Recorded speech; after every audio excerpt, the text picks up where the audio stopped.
Ռուսաստանը եւ Ադրբեջանը սինխրոն պայքարում էին եվրոպական դիտորդների դեմ։ Ինչի, որովհետեւ այդ դիտորդների տեղակայման առաջին օրից էապես նվազել են հրադադարը խախտող բոլոր միջադեպերը, կրակահերթերը, էսկալացիան, ըստ էության եվրոպացի դիտորդների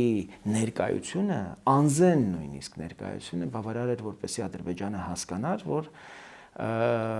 իր համար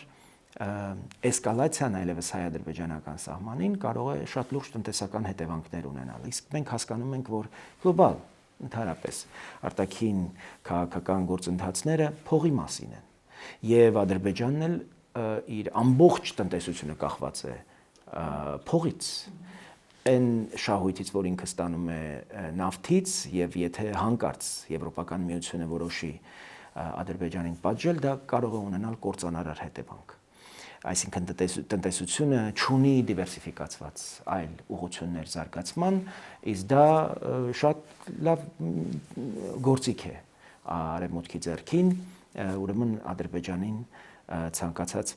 պահին հիշեցնելու, թե որտեղ են ծմերում խեցգետինները։